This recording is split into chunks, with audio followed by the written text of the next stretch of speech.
It's the 23rd of April, and today I'm just going to talk a little bit about our self-representation. And yesterday I mentioned a few advice, guidelines and tips with regard to our self-representation in communication. So there's also the self-representation statement we make about ourselves with our appearance. And as they say, it gives a message to the world about our personality, and it also defines and signifies our identity. So everyone is unique, everyone has an individual style, everyone has their own tastes and favours, like favourite items of clothing and accessories. So with regard to the context, there's different styles that fit the occasion, and on some occasions less is more. So with a less or more style or taste, there's the capsule wardrobe. That's my personal favourite at the moment. I have loved fashion for as long as I've been purchasing and styling my own identity, and it has come to a point where I'm at my 40s, nearly at my 40s, and the capsule wardrobe is my preference at the moment. So I've had many different styles. I've worked with the trends and styled myself according to the trends and the trendsetters that set the pace and the style with great taste, and I always wore what was comfortable for me. So the most important thing I feel for anyone with a conscience or style conscience is basically having your palette.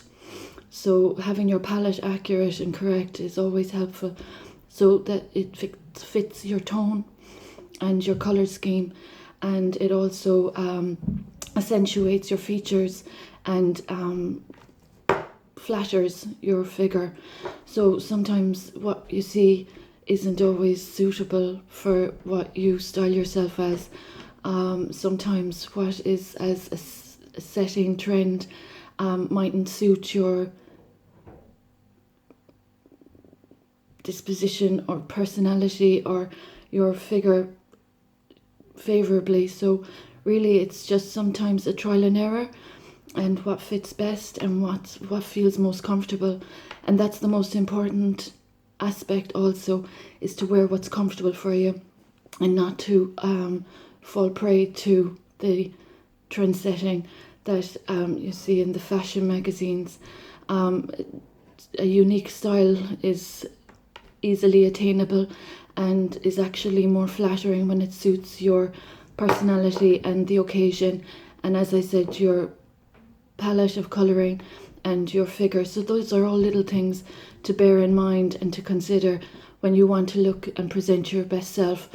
There's also the issue of just presenting yourself that suits for an occasion. You wouldn't exactly wear a pair of jodhpurs and a vest top going to the races, or you wouldn't wear a streamlined dress just sitting around the house. So obviously these are common sense tips, but the main pointers is to know your shape, know your colours and know your style, and always feel comfortable in what you're wearing. And most importantly, dress for yourself, dress for your own well-being, that whatever arises in a 24-hour time frame, that whatever you're dressed in isn't going to compromise your movement or your gestures or your just that you aren't going to spoil your appearance with any tight tops or any tight dress when you're working out in a farmyard. The common sense things. So always just be comfortable. And basically there's, as I mentioned yesterday, the communication, informal, formal. So the same would apply with style and your appearance and representation of yourself. you have a formal wardrobe and you have an informal wardrobe. I have a preference for the capsule wardrobe. I'm at a point where I feel less is more, and it just suits me fine. There were extensive purchases throughout the years that were for every occasion, and to be very honest, I could easily say that for 90% of the time I only availed of about a third of my wardrobe. That's how it is when you love fashion. So the thing about it is as well, with regard to our appearance, as I mentioned yesterday, there's the issue of not just fitting the occasion, but also the matter of, what is appropriate, and the idea of our visage and our visual appearance and how we look sends out a huge message and has a huge impact on the receiver, the receptor, in any process. So obviously in these uploads I've presented myself in the best and the worst contexts. That's just the circumstance of what medical and bodily issues I'm experiencing. So that's understandable.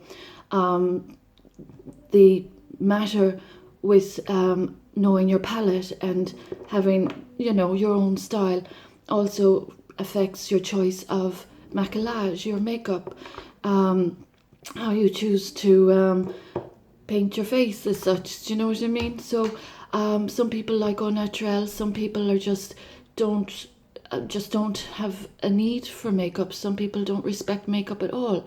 Some people don't have a proper choice of makeup. Some people don't choose the proper palette or colour schemes.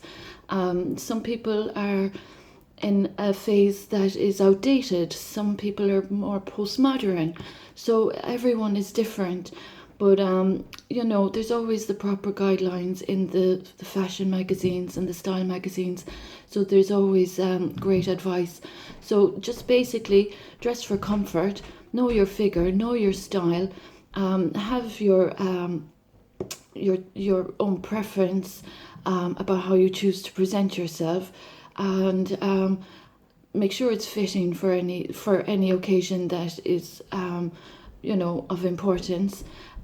Casual is always informal, so there's not much to worry about there, but always choose to present yourself with what's comfortable for yourself.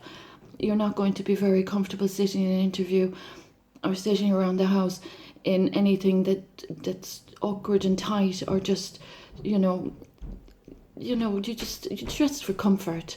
And basically that's as much as I'll say for today about styling and your representation of yourself, and also just with body language. That was mentioning yesterday as well with regard to communication and our gestures. So when you're dressing for the occasion, your body language should be comfortable, and you're only going to have comfortable body language when you're wearing what's fitting like a glove. So on that note, that's as much as I'll say, and I hope everyone has a lovely weekend. It's Friday and the sun is shining.